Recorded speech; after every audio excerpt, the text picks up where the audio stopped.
Everyone, welcome back to my channel. और आज हम बात करेंगे सिलेबस एनालाइज पे, जो कि बहुत ज्यादा डिमांड में वीडियो थी कि सिलेबस पे वीडियो बनाओ, सिलेबस पे वीडियो बनाओ।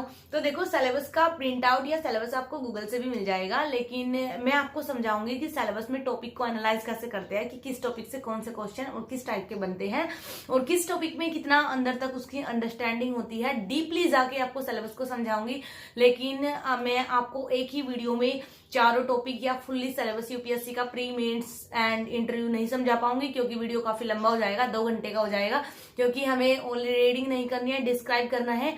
तो आज हम बात करेंगे प्रीलिम्स के सिलेबस की, जीएस की भी और सीसेट की भी, एंड देन उसके बाद हम फिर सीरीज में जीएस 1, 2, 3, 4 ऐसे एंड ऑप्शनल की भी डिस्क्राइब कर देंगे। तो चलिए, आज मैं आपको प्रीलिम्स के सिलेबस का एनालाइज कराती हूँ। चलिए, को अच्छे से शो हो रहा होगा क्योंकि मैंने जूम कर दिया है। तो ये है हमारा प्रीलिम्स का सिलेबस, जिसको कि मैंने ओपन किया है अपने टैब में, और आप इसको गूगल से डाउनलोड कर सकते हैं। और चलिए अब इस पे बात करते हैं। सबसे पहली चीज आती है राष्ट्रीय एवं अंतर्राष्ट्रीय महत्व की सामयिक घटनाएं। ये मानने के लिए ओनली एक टॉपिक है, करंट इवेंट्स, बट आप मानिए तो सारा खेल इसी का है यूपीएससी में। और ये हमारी करंट अफेयर होती है, जो कि नेशनल की और इंटरनेशनल की सारी होती है। कुछ बच्चे बोल देते हैं, अभी जैसे मैंने देखा था लास्ट ईयर हरियाणा का कोई एग्जाम था, कौन सा था, आई थिंक टीजीटी वगैरह का। तो वहां पे एक मैम बोल रही थी उछल उछल के कि एनिमल हस्बेंड्री तो हमारा टॉपिक नहीं है, एनिमल हस्बेंड्री कैसे दे दिया, ये तो आउट ऑफ सिलेबस है। बट वो आउट ऑफ सिलेबस नहीं होता, वो आपकी करंट का पार्ट होता है। जैसे कोई चीज एक्स्ट्रा में आ जाएगी तो हमें लगेगा कि ये आउट ऑफ सिलेबस है, बट ऐसा नहीं है, वो आउट ऑफ सिलेबस नहीं होता है, वो करंट का एक टॉपिक होता है। तो यहाँ पे जैसे ये हो गया आपका करंट अफेयर, और करंट अफेयर में ही ये आता है, क्योंकि उनको लगा था कि वो ये बोल रही थी कि हमें पशुपालन विभाग में जॉब थोड़ी ना करनी है कि एनिमल हस्बेंड्री दिया, बट वो आपका करंट का पार्ट होता है। तो चीजों को समझेंगे तो आउट ऑफ सिलेबस कुछ नहीं लगेगा। करंट में जो भी आएगा वो तो आएगा, वो भले ही आपके सिलेबस में है या नहीं है। सेकंड चीज आती है इसमें, ये प्रीलिम्स का सिलेबस है, मेंस का नहीं है। अगर देखो मैं सारा एक ही वीडियो में डिस्क्राइब करूं तो 1.5 घंटे की वीडियो बनेगी, जिसको कि मुझे पोस्ट करने में, अपलोड करने में भी प्रॉब्लम होगी नेट की वजह से, क्योंकि अभी मैं इतनी बड़ी यूट्यूबर नहीं हूं, इतना बड़ा क्रिएटर नहीं है कि हमारे पास इतना बड़ा सेटअप है कि मैं टीचर्स की तरह 1.5-2 घंटे के लिए आपको बता पाऊं। तो मैं शॉर्ट में आपको थोड़ा थोड़ा, मतलब एवरी जैसे पार्ट में होती है ऐसे आपको वीडियोज मिल जाएगी। आज ये प्रीलिम्स की है, आपको जीएस 1, 2, 3, 4 ऐसे और आपका ऑप्शनल वगैरह सब पे एनालाइज पे सीरीज में वीडियो बन जाएगी। आप परेशान मत होइएगा, पैनिक मत क्रिएट करिएगा। तो ध्यान से समझिएगा, ये प्रीलिम्स का सिलेबस है जिसको कि मैं आपको समझा रही हूँ। तो हो गया आपका करंट इवेंट। सेकंड आपका टॉपिक यहाँ पे आता है भारत का इतिहास, भारतीय राष्ट्रीय आंदोलन। अब यहाँ पे आप ध्यान देंगे भारत का इतिहास, तो इसमें आपका प्राचीन भारत, मध्यकालीन भारत, आधुनिक भारत तीनों आ गया। इन्होंने लिखा है ओनली भारत का इतिहास, बट यकीन मानिए इसमें आपका तीनों आ गया। बच्चे यही गलती करते हैं, इतिहास वो थोड़ा बहुत पढ़ते हैं, मॉडर्न हिस्ट्री पढ़ लेते हैं, लेकिन यहाँ पे आपको हड़प्पा सभ्यता से क्वेश्चन पूछ लेंगे कि लोहे का ज्ञान किस सभ्यता को था, और भी जो भी साइट आपकी करंट में रही होगी उससे कुछ भी पूछ लेंगे। और लास्ट में मैं आपको बताऊंगी कि इन चीजों की तैयारी कैसे होती है। ये जो बोलते हैं ना कि करंट से आता है, उससे आता है, इंटीग्रेटेड अगर आप तैयारी करेंगे तो कभी भी परेशानी नहीं आएगी। इंटीग्रेटेड करेंगे तो कभी ये नहीं लगेगा कि प्री की तैयारी नहीं है, मेंस की नहीं है, या फिर करंट से क्या पढ़े उससे क्या पढ़े। तो आप लास्ट तक देखिए, अच्छे से आपको समझ आएगा। उसके बाद यहाँ पे जो भारतीय राष्ट्रीय आंदोलन है, ये जैसे 1857 की क्रांति हमारा हो गया, उसके बाद जितने भी आंदोलन हुए, जितने भी सत्याग्रह हुए गांधी जी द्वारा चलाए हुए, वो सब इसमें आ जाता है, और ये आपको स्पेक्ट्रम में बहुत अच्छे से मिल जाएगा। यानी कि ये मानिए कि इसके लिए आपको 3 चीजें पढ़नी है, प्राचीन भारत, मध्यकालीन भारत, स्पेक्ट्रम, और जो आर्ट एंड कल्चर होता है। वैसे आर्ट एंड कल्चर से इसमें क्वेश्चन कम आते हैं, मेंस में आते हैं, जो कि वे कुछ भी दे देंगे, और इसमें भी वैसे आते हैं ठीक ठाक, लेकिन वही है कि यूपीएससी है, कब किसका लेवल बढ़ा दे कुछ कह नहीं सकते। तो लेकिन आप अच्छे से करके जाइएगा। इस वाले टॉपिक में हमारा ये कंप्लीट हो जाता है, तो 2 टॉपिक कंप्लीट हो चुके हैं। अब यहाँ पे आप एक चीज ध्यान देंगे, यहाँ पे आपकी वर्ल्ड हिस्ट्री नहीं है, वर्ल्ड हिस्ट्री से कुछ नहीं आता है, फ्रांस की क्रांति हो या फिर कोई भी हो। लेकिन जैसे कि अभी आप देखेंगे, कल आपने अगर न्यूज देखी हो, रशिया ने यूक्रेन पे वॉर का जो स्टार्टिंग है वो कर दी है, यानी कि थर्ड वर्ल्ड वॉर जैसे बोले तो ऐसे हो गया है। तो अब आप मान के चलिए कि आपसे प्रथम जो युद्ध हुआ था, विश्व युद्ध, या द्वितीय जो विश्व युद्ध हुआ था, उससे कोई भी क्वेश्चन पूछा जा सकता है।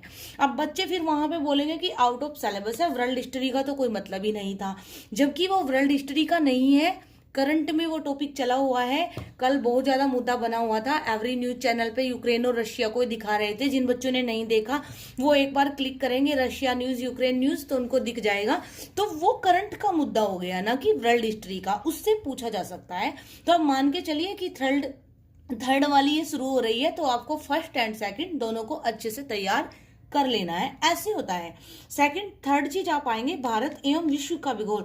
देखो ध्यान दो, यहाँ पे विश्व का भूगोल है, और अब ये भारत एवं विश्व का जो भूगोल है इसमें इन्होंने दिया है भारत एवं विश्व का प्राकृतिक, यानी कि उसका जो फिजिकली, सोशली एंड इकोनॉमिक है, यानी कि प्राकृतिक चीजें उसमें कौन कौन से खनिज जैसे पाए जाते हैं, उसका सामाजिक भूगोल कैसा है, उसका आर्थिक भूगोल कैसा है, ये चीजें ओनली ये थर्ड टॉपिक पे आपको फोकस करना है। मानव भूगोल आपका इसमें इतना ज्यादा नहीं है, लेकिन इसमें विश्व का प्राकृतिक, सामाजिक एवं आर्थिक, और ये जो मैंने आपको बुक्स बताई है उनमें बहुत अच्छे से मिल जाएगा।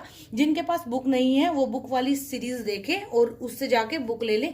सारी बुकों में ये है पूरा सिलेबस जो मैंने बताया है, बस सेलेक्ट टॉपिक ऐसे करने हैं, और बाकी धीरे धीरे मेरा एक बार प्रीलिम्स हो जाएगा तो मैं आपको एवरी बुक के टॉपिक भी बता दूंगी। लेकिन अभी मुझे भी प्रिपरेशन करनी पड़ रही है और आप लोगों को भी बताना पड़ रहा है, उस वजह से टाइम इश्यू हो रहा है। कुछ टॉपिक ऐसे छूटे हुए हैं जो बहुत इंपॉर्टेंट है। फोर्थ टॉपिक यहाँ पे आता है, अब आ गई हमारी पॉलिटी। लेकिन यहाँ पे आप ध्यान देंगे तो पॉलिटी आपकी पूरी नहीं है। पॉलिटी में यहाँ पे इन्होंने भारतीय राज्यतंत्र एवं शासन से संविधान हमारा, इसके लिए 11th क्लास की जो बुक है वो सफिशियंट है, जो मैंने अपनी वीडियो में आपको दिखाई हुई है, प्रीलिम्स वाले में भी और GS2 वाली सीरीज में भी है और प्रीलिम्स वाली सीरीज में भी है। दूसरी यहाँ पे भारत का जो पॉलिटिकल सिस्टम है, राजनीतिक प्रणाली, कैसे राष्ट्रपति का निर्वाचन होता है, कैसे प्रधानमंत्री का निर्वाचन होता है, कैसे मुख्यमंत्री का, ये देखिए मैंने मैथ की तैयारी की थी तो हाथ पे लिखा हुआ है।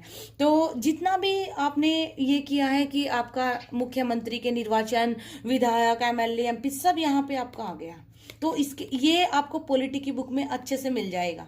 उसके बाद पंचायती राज जो 73 एंड 74 अमेंडमेंट था उसके द्वारा जो भारत में लाया गया था, पॉलिटिकल सिस्टम हमारा इसमें वो है, इसमें सारी हमारी जो जिला अधिकारी सब आ जाता है, ये ग्राम सभा वगैरह, इसको पढ़ना है, ये भी आपको पॉलिटी के बुक में मिल जाएगा। लोक नीतियां, जितनी भी हमारी पॉलिसी बनती है, ये करंट का टॉपिक भी है और स्टैटिक का भी है।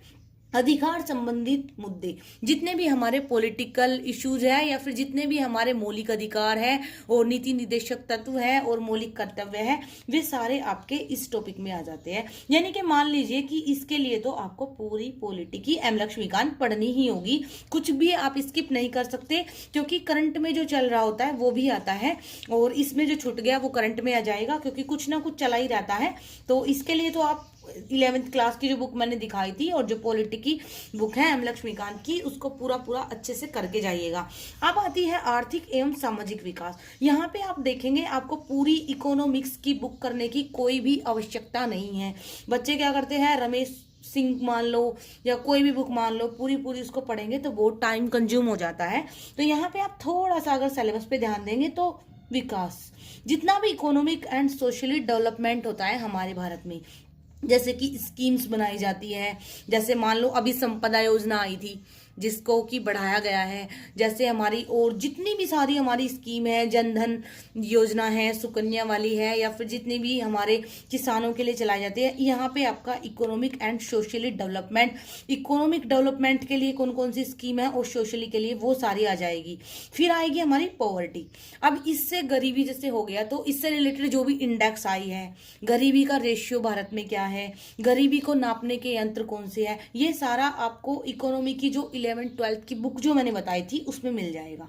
समावेशन ये होता है इंक्लूजन, इसका मतलब होता है जैसे सस्टेनेबल डेवलपमेंट होता है, यानी कि हम ऐसा विकास करेंगे कि आने वाली हमारी पीढ़ियों को भी उसका लाभ हो। उसके बाद जनसांख्यिकी, जैसे कि डेमोग्राफिक, जनसंख्या जितना भी उसका फायदा है, जितने भी उसके इश्यूज हैं, ये सब आप इस टॉपिक में पढ़ेंगे। उसके बाद हमारा सामाजिक क्षेत्र में की गई पहले जितनी भी सेक्टर इनिशिएटिव है, जितनी भी हर क्षेत्र में, जैसे प्राथमिक क्षेत्र, द्वितीयक क्षेत्र होता है, किसान होते हैं, किसानों के लिए चलाई गई स्कीम, या फिर इंफ्रास्ट्रक्चर के लिए चलाई गई स्कीम, या फिर एवरी जो कंपनी के लिए या एवरी सेक्टर के लिए जितनी भी स्कीम होती है वो सब आप इसमें पढ़ेंगे।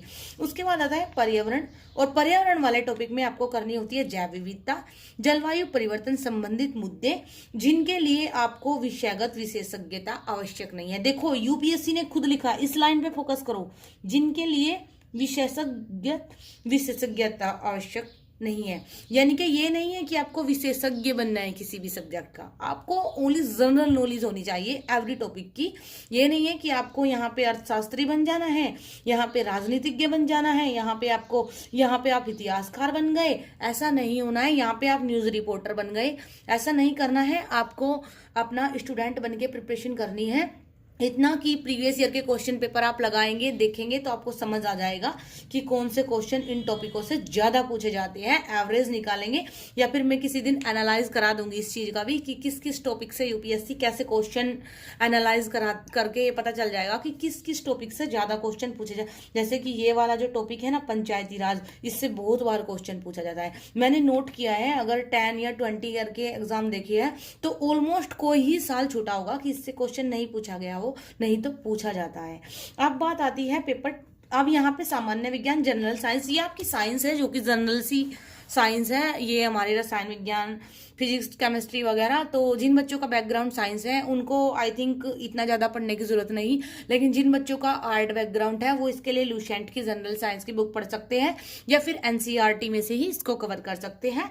बाकी इन दो चीज़ों पे इन तीन पे, बल्कि दो पे नहीं, मैं बोलूंगी करंट पे ज़्यादा फोकस दो। जैसे इसमें बजट एंड इकोनॉमिक सर्वे भी हो गया, और बाकी करंट में जितने भी मुद्दे चलते हैं इसमें और इसमें। अब इसके बाद आते हैं हम पेपर 2 पे। प्रीलिम्स के लिए ही देखो आज कितनी लंबी वीडियो बन रही है, तो सारा लगाने में तो क्योंकि समझाना पड़ रहा है, ऐसे रीडिंग नहीं कर रही हूँ। अब आती है बोधगम्यता की। यहाँ पे एक कंप्रेंशन होता है जो कि इंग्लिश मीडियम वाले बच्चों के लिए इंग्लिश में आता है और हिंदी मीडियम वाले बच्चों के लिए हिंदी में आता है। दोनों लैंग्वेज में ये आपके एग्जाम में होता है। ये एक पैराग्राफ होता है जिसके नीचे कुछ क्वेश्चन दिए होते हैं, और पैराग्राफ को पढ़ने के बाद आप उन क्वेश्चन के आंसर देते हैं। और ये वैसे बहुत टफ भी होता है और ईजी भी होता है, अपना अपना लेवल है, किसी को टफ लगता है, किसी को ईजी लगता है, लेकिन प्रैक्टिस से ईजी हो जाता है। अब यहाँ पे बात आती है interpersonal skill including communication skills, संचार कौशल सहित अंतर व्यक्ति। ये आपका इंटरनल जो आपकी स्किल होती है, जो इंटरनल आपका कौशल है, उस पर डिपेंड करता है कि आप क्वेश्चंस के आंसर कैसे देंगे। लेकिन यहाँ पे मैं आपको एक चीज बता दूं, जो बुक मैंने आप लोगों के साथ शेयर की थी, जिसको कि मैंने दिखाया था, दृष्टि वाली जो बुक है, उसमें इसकी प्रैक्टिस बहुत अच्छे से हो जाती है। उसमें ये है तो आप इसको कर सकते हैं। उसके बाद यहाँ पे आती है आपकी रीजनिंग, जो कि logical reasoning and analytical ability जो आपकी होती है, ये यहाँ पे मान लीजिए रीजनिंग ही है। अब आती है निर्णय लेना, समस्या समाधान। यहाँ पे आपको कुछ पॉइंट्स या कुछ टॉपिक देंगे जिनके कि आपसे प्रॉब्लम्स के सॉल्यूशन मांगे जाएंगे। ये भी आपकी मेंटल एबिलिटी एंड आपकी लॉजिकल रीजनिंग पे ही डिपेंड करेगा। अब ये सामान्य मानसिक योग्यता, यहाँ पे आपका होगा जैसे 4 बॉक्स दे देंगे कि एक को इसमें फिट करने से कौन सी आकृति इसमें सही जाएगी, तो ये भी आपको रीजनिंग की बुक में ही, सीसेट वाली जो बुक मैंने बताई थी उसमें मिल जाएगा। अब यहाँ पे इस चीज पे आपको ध्यान देना होगा थोड़ा सा, ये आपका मैथमेटिक्स वाला पोर्शन है जिसमें कि आधारभूत संख्याएं, उनके संबंध, विस्तार क्रम और 10वीं कक्षा का स्तर। यहाँ पे इन्होंने लिखा जरूर है 10वीं कक्षा का स्तर, लेकिन लेवल थोड़ा सा बढ़ गया है, हर साल बढ़ता है, तो इस पे थोड़ा सा फोकस कीजिएगा। चार्ट, ग्राफ, तालिका वगैरह, डाटा इंटरप्रिटेशन सब इसमें आ जाता है। और यहाँ पे आपको इन्होंने ये बताया कि प्रारंभिक परीक्षा में वस्तुनिष्ठ प्रकृति के प्रश्न पूछे जाते हैं। आई थिंक आप अच्छे से समझ गए होंगे। तो ये आपका ओनली प्रीलिम्स का सिलेबस है। अब इसके कुछ बच्चे बोलते हैं आउट ऑफ सिलेबस आ गया, इसके अलावा जो भी आता है वो करंट से होता है, आउट ऑफ सिलेबस नहीं होता।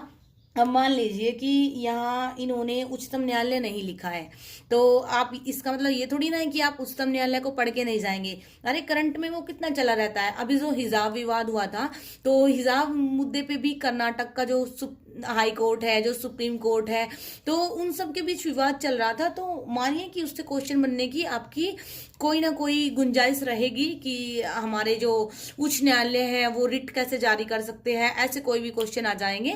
और तो उनसे घबराइएगा नहीं, अच्छे से प्रिपरेशन करके जाएंगे तो अच्छा ही होगा।